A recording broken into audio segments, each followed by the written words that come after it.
There is a quiet revolution happening inside you right now. It isn't loud. It doesn't announce itself. But every single thought you are thinking in this moment is shaping the person you are becoming. Not tomorrow, not someday, right now. James Allen wrote a small book over a century ago. It was thin, modest, almost overlooked. But the ideas inside it have outlasted empires. They have transformed ordinary lives into extraordinary ones. And at the center of everything he wrote was one single truth.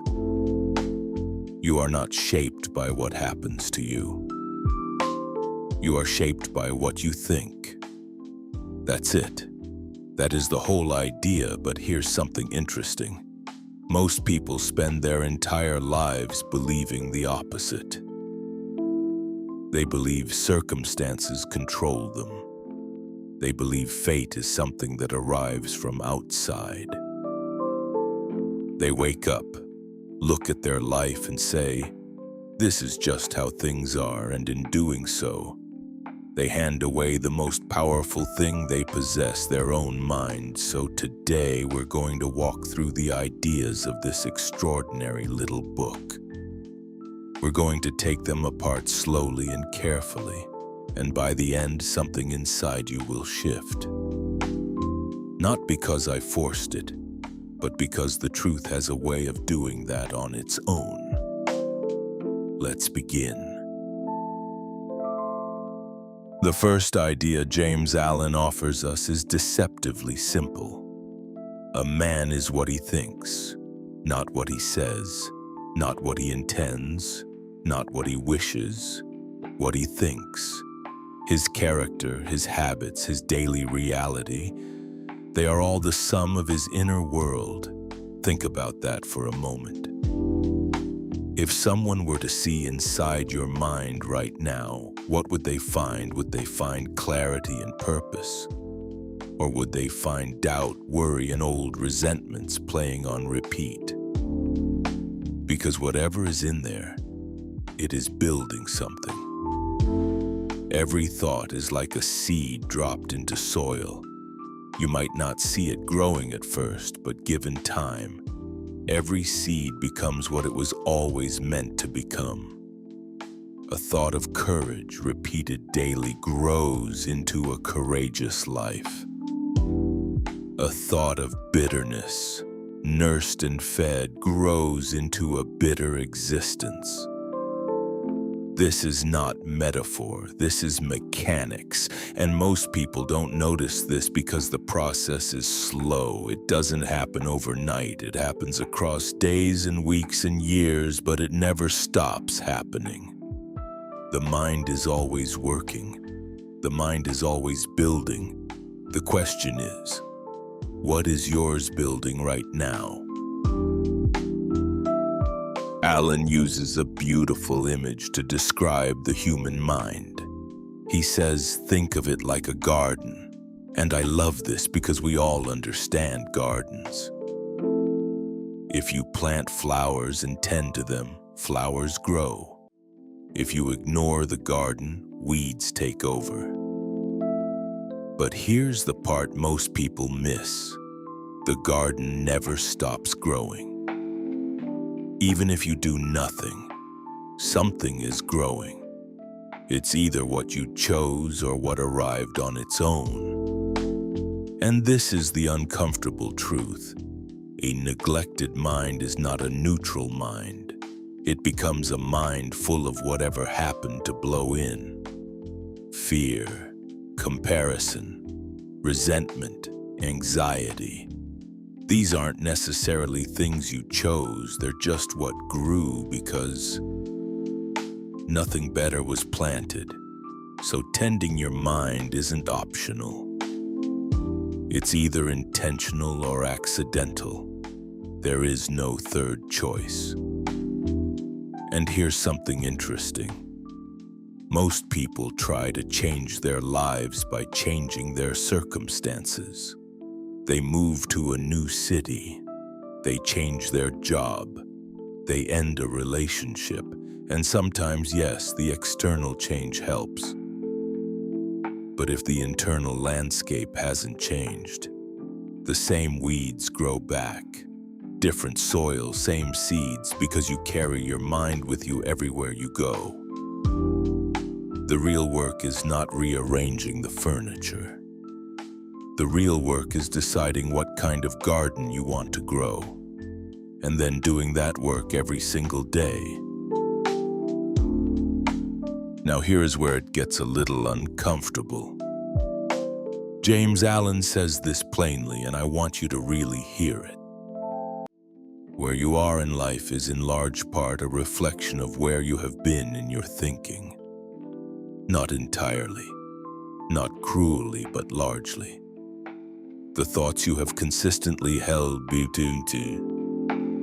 they have shaped the choices you made. The choices you made shaped the habits you formed. The habits you formed created the circumstances you live in. This is not about blame.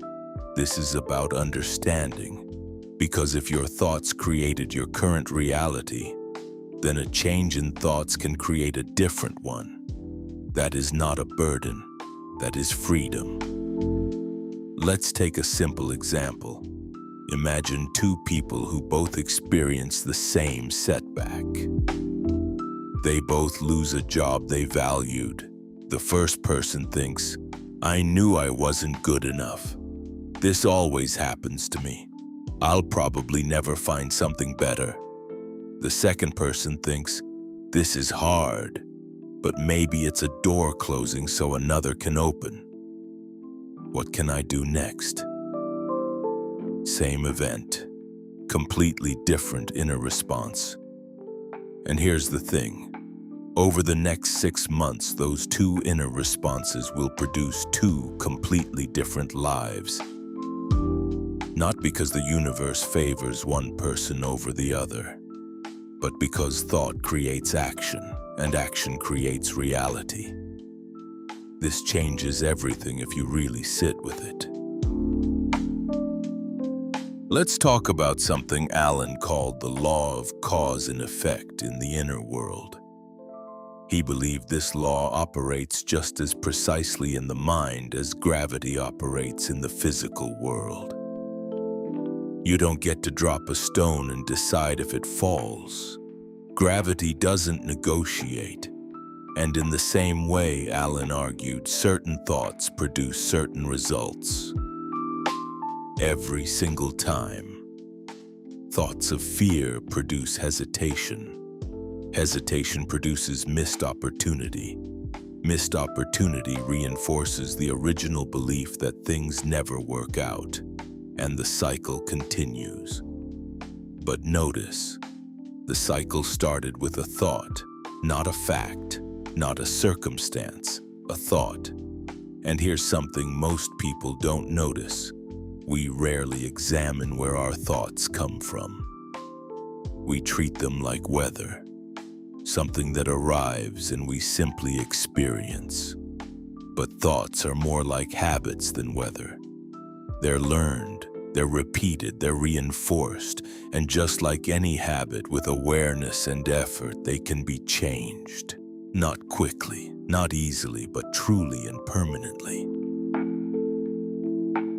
Now I want to spend some time on something Allen writes about that I think is one of the most important insights in the entire book. He says, "Circumstance does not make the man. It reveals him."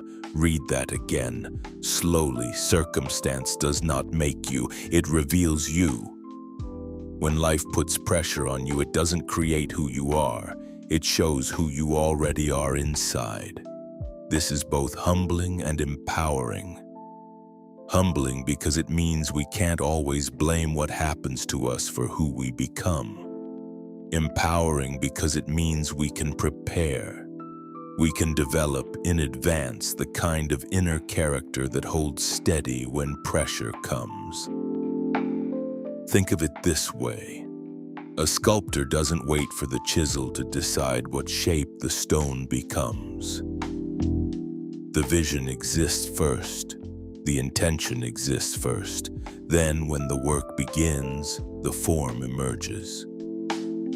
If you decide now, in quieter times, who you want to be under pressure, if you practice that thinking, rehearse that response, build that character in daily small moments, then when the pressure comes, it doesn't break you. It simply reveals what you already built. Alan also writes beautifully about the relationship between thought and health. And this was considered quite radical in his time. But modern science has since confirmed what he intuited long ago. The mind and body are not separate systems, they are deeply, intimately connected. He says the body is the servant of the mind. It follows the instructions of our thoughts, whether those instructions are chosen consciously or absorbed unconsciously. Think about what happens in your body when you feel intense fear. Your heart beats faster, your muscles tense, your breathing changes. Nobody decided to make those things happen. The thought triggered the body. Now multiply that response across years. Thoughts of chronic worry, sustained anxiety, long-held resentment. These aren't just uncomfortable feelings. They have physical consequences. They exhaust the body. They weaken the immune system. They age the face. Alan describes two different people he knew. One was a woman in her late 90s with the bright, open face of someone much younger. The other was a much younger man whose face had hardened and contracted. One had spent decades thinking with sweetness and generosity. The other had spent years in bitterness and frustration. Their thoughts had written themselves on their faces. And this works in the other direction too. Thoughts of peace genuinely calm the nervous system. Thoughts of gratitude shift the body toward repair and rest. Thoughts of joy open the chest, relax the shoulders, deepen the breath. You cannot separate what you think from how you feel in your body. They move together, always. Here is another place where Alan's writing becomes quite direct. He talks about people who are always at war with their circumstances. People who push against what's around them, trying to change the effect while keeping the cause alive. And he makes this observation that I find quietly devastating. He says, men are anxious to improve their circumstances but are unwilling to improve themselves, and so they stay stuck. Not because the world is against them, not because luck is cruel, but because they keep trying to fix the outside without changing the inside. It's like trying to clean a window by painting around it. The window itself is still dirty, the problem still exists, only the approach is wrong. Real change, the kind that lasts, begins within. It begins with honest self-examination. With asking yourself not just what you want to change in your life, but what you need to change in your thinking. That question is harder. It requires more courage, but it leads somewhere real. Now let's talk about something Alan writes about with deep conviction. Purpose. He says thought without purpose drifts. And drifting, in his view, is one of the great dangers of a human life. Without a central intention, the mind becomes a vessel blown by whatever wind happens to be blowing. Every passing fear claims it for a while. Every small worry takes up residence. Every comparison, every doubt, every uncertainty finds a home there. And the person who lives like this, Alan says, becomes a victim of petty anxieties.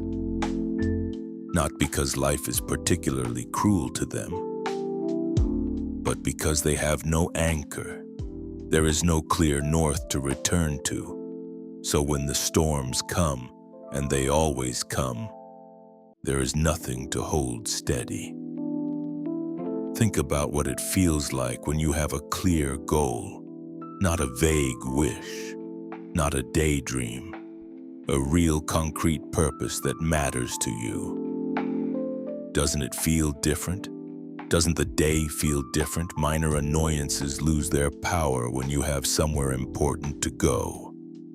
Small setbacks become just part of the journey. And here's something interesting. Alan says even if you fail repeatedly in pursuit of your purpose, the character you build in the trying is itself success. The courage developed in the struggle, the discipline formed through repeated effort. These are not consolation prizes, these are the real rewards. The external achievement is almost secondary. There is a phrase Alan uses that has stayed with me for years. He says doubts and fears are disintegrating elements. I love that phrasing, disintegrating, because doubt doesn't just slow you down, it breaks apart the very structure of your efforts. It makes the straight line of purpose crooked. It makes the clean path toward your goal convoluted and indirect. And when enough doubts and fears accumulate, they don't just delay success, they prevent it entirely. But here is the flip side.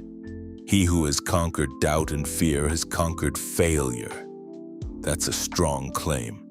But think about it honestly. Almost every story of significant achievement is, at its core, a story about someone who refused to be stopped by doubt.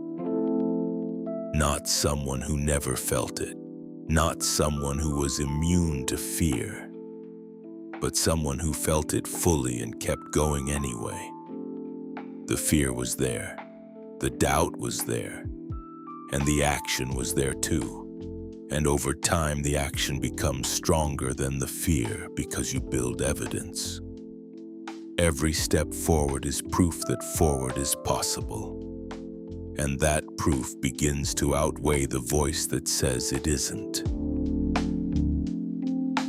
Let's talk about the role of vision and ideals. This is one of the most poetic parts of Alan's writing, and I think also one of the most practically useful. He begins this section with a striking claim. He says dreamers are the saviors of the world, not in a romantic, impractical sense, but in the most literal sense. Everything that exists in the human-made world began as someone's vision. Every bridge, every building, every piece of music, every medical treatment, every piece of technology. Someone held it in their mind as a possibility before it existed in the world. And that mental holding, that inner act of seeing something that wasn't yet real, that is where everything begins. Columbus didn't sail toward a mapped land. He sailed toward a possibility that lived in his imagination. Copernicus didn't discover a universe that was handed to him. He envisioned a different model and then built the case for it. Every great leap forward started as someone's inner picture. So Alan asks a beautiful question. Why would we neglect the thing that all great achievements come from? Why would we allow our inner life to be small and timid and fearful, when it is the very birthplace of everything that has ever mattered? And here's where this becomes personal. Alan writes directly to the reader. He says you will become what you think about most, not immediately, not magically, but inevitably. The vision you hold in your mind, the ideal you keep returning to. It is quietly shaping you. Every day that you return to it, you become a little more aligned with it. Every day you dismiss it as impossible or impractical, it fades a little. This is why what you spend your mental energy on matters so deeply, not because positive thinking is some mystical force, but because attention shapes habit and habit shapes reality. If your inner world is mostly occupied with comparison and resentment, you become someone whose lens on life is scarcity and grievance. If your inner world is occupied with growth, purpose, and possibility, you become someone whose lens finds opportunity in almost everything. Same world, different glasses, and you chose the glasses by choosing your thoughts. Alan also touches on something that I think is deeply underappreciated in our age. He talks about the way we dismiss successful people as lucky. We look at someone who has built something remarkable and we say, they were in the right place at the right time. They got lucky. They had advantages I don't have. And sometimes, yes, there is luck involved. There is privilege and timing and circumstance. Alan doesn't deny that, but he makes this sharp observation. What we call luck is usually the visible result of invisible effort. The successful person we call lucky. We see the harvest. We didn't see the planting. We see the achievement. We didn't see the sacrifices. We see the confidence. We didn't see the years of doubt they pushed through anyway. The person who seems fortunate often simply refused to stop. They kept tending their inner garden when no one was watching.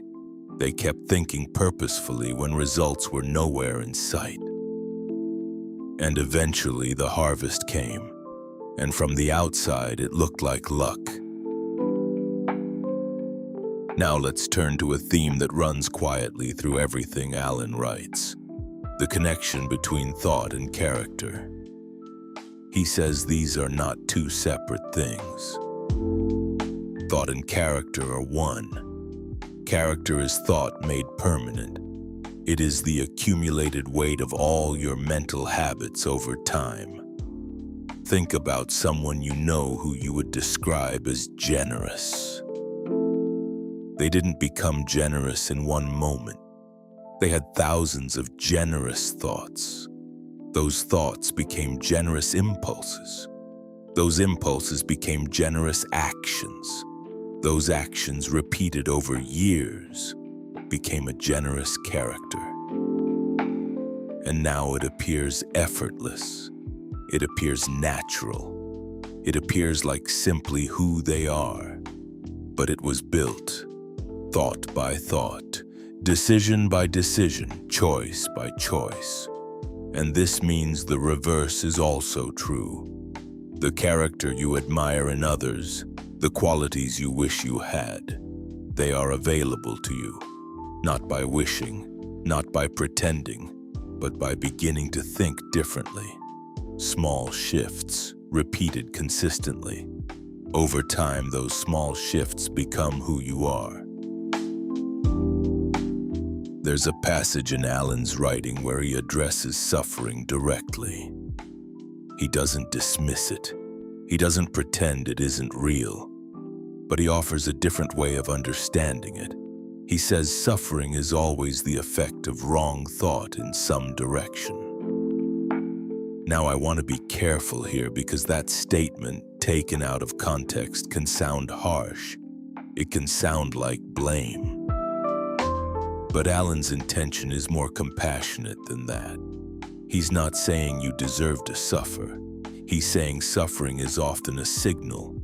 It is the mind and body saying something is out of alignment. Some belief you're holding doesn't match reality. Some story you're telling yourself is causing more pain than the situation requires. Think about grief for a moment. When you lose something or someone you love, the grief is real and appropriate. That kind of pain is honest, but there is another kind of suffering, the kind that comes from a story we tell about our pain. This always happens to me. I don't deserve to be happy. Things will never get better. Those stories amplify the pain beyond what the original wound requires. And that amplification, Alan would say, is not the event hurting you. That is your thinking hurting you. And because it's your thinking, it is something you can change. Let's talk about serenity.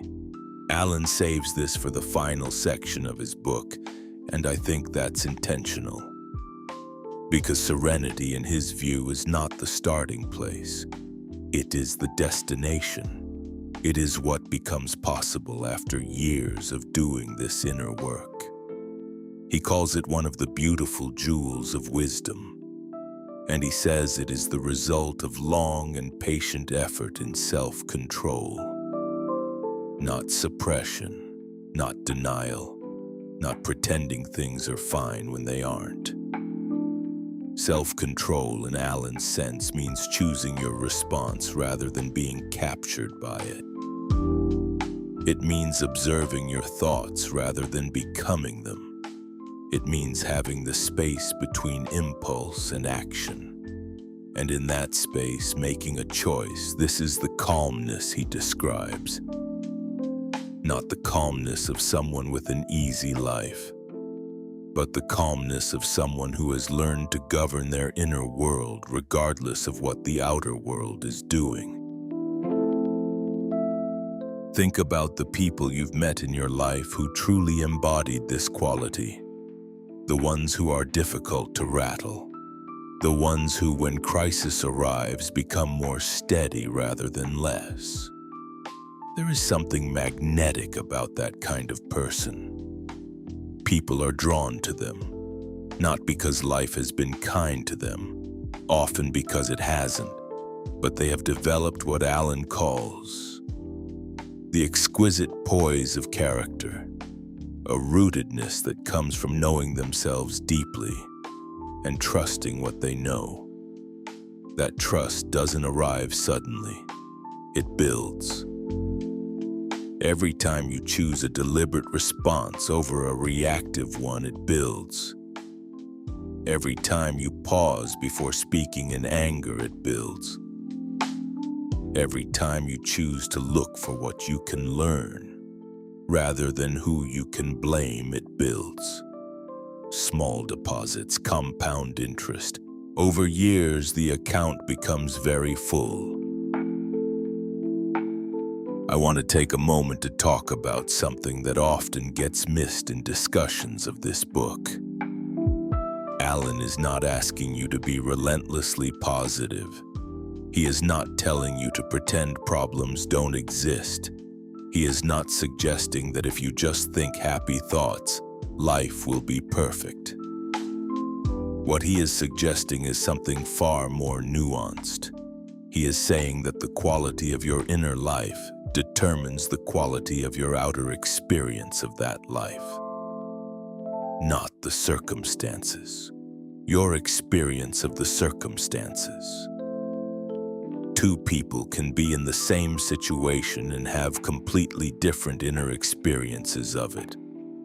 One person finds meaning. One person finds misery. Same situation. And the difference, in most cases, comes down to what they are telling themselves about it. This is the realm of thought that Alan is exploring. Not whether you have problems, but whether your thinking is making those problems larger or smaller. Not whether the world is difficult, but whether your mind is a shelter or an amplifier of that difficulty. There is a profound line near the end of Alan's thinking on purpose. He says the will to do springs from the knowledge that we can do. Read that slowly. The will to act comes from the belief that action is possible. This means that before you ever take a step, there must first be a thought that says, this is possible for me. Not guaranteed, not easy, but possible. And here is the challenge most people face. We often wait for evidence before we allow ourselves to believe. We say, show me it can work and then I'll commit. But the commitment is what creates the conditions for the evidence. It goes in that order. Belief first, action second, evidence third. Most people are waiting at step 3 for something that can only come from step 1. This is why mindset work is not optional. It's not a luxury for people who have everything else figured out. It's the starting point, the place where everything actually begins. Let's come back to the garden one more time, because I think it's the most useful image in the entire book. Right now, in your mind, there is a garden. Some parts of it are beautifully tended, areas where you have done the work, planted intentionally and watched things grow. And some parts of it are wild, overgrown with old fears, inherited beliefs, patterns you picked up in childhood that no longer serve you. The work is not to hate the garden for what it contains. The work is simply to start, to notice what's growing, to decide what you want to keep and what you want to clear, and to plant deliberately and consistently what you actually want to harvest. This is not a weekend project. It's a lifetime practice. But here's the thing about lifetime practices: they compound. The garden you tend for 10 years is vastly more beautiful than the garden you tend for 1. And the garden you tend for 1 year is infinitely more beautiful than the one you never tended at all. You don't have to start perfectly. You just have to start.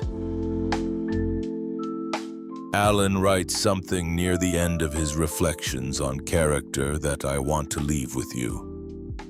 He says a man can only rise, conquer, and achieve by lifting up his thoughts.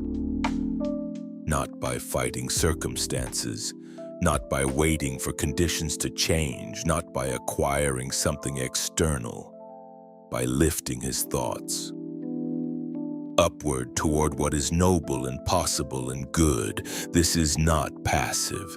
This is not wishful. This is the most active thing a human being can do, because it requires going against every pull toward complaint, toward comparison, toward victimhood that the world constantly offers. It requires choosing, again and again, the harder but truer path. The path that says, I am not at the mercy of this. I have a mind. I have the capacity to choose what I think. And in that choice, I hold more power than I often dare to believe.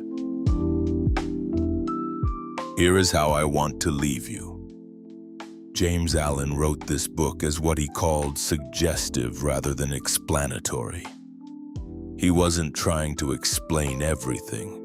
He was trying to spark something, a kind of inner inquiry, a turning of attention inward, a recognition that the most important territory you will ever explore is not outside you, it is inside you, the quality of your thoughts, the nature of your character, the clarity of your purpose, the steadiness of your inner life. These are the things that ultimately determine the shape of everything else. Not luck, not fate, not what other people do or don't do for you. You, your mind, your choices, your garden. So as you move through the rest of your day, notice what you're thinking. Not with judgment, not with harshness, just notice, because you can't tend a garden you've never looked at, and once you see it clearly, you can begin. You are always, in every moment, in the process of becoming. The question is just whether you're doing it on purpose, and that question is always worth asking. Self-control is strength. Right thought is mastery. Calmness is power. And all of it begins with a single deliberate thought, starting now.